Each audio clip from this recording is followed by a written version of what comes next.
So hi hello आणि नमस्कार. कालच्या ब्लॉगमध्ये मी हे फूल टाकलेले होते आणि या फुलाचे नाव मी तुम्हाला विचारलं होतं. मला कमेंट्स आले आणि कमेंट्सवरूनच मला समजलं की नागचाफा या फुलाला म्हणतात. सो वातावरणामध्ये खूप चेंजेस झालेले आहे, म्हणून आम्ही सर्व मैत्रिणी मिळून टेरेसवर गेलो आणि भरपूर रील्स काढल्या, इंस्टाग्रामवरती पोस्ट केलेले आहे.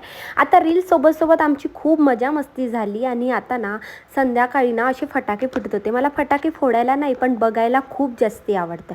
संध्याकाळी वातावरण खूप जास्ती थंड होतं म्हणून आम्ही मंदिरात गेलो. त्या दिवशी मंदिर बंद होतं, बट आज चक्क 10:30 नंतर पण मंदिर चालू होतं आणि मस्त आम्ही वर जाऊन ते दर्शन घेतलं. आता हे मंदिर इतकं मोठं आहे ना की तुम्हाला मी सांगू शकत नाही. आता मी जेव्हा वटसावित्रीला या मंदिरात पूजा करायला जाईन ना तेव्हा मोठा ब्लॉग बनवेल आणि मंदिर किती मोठं आहे हे तुम्हाला मी नक्कीच दाखवेल.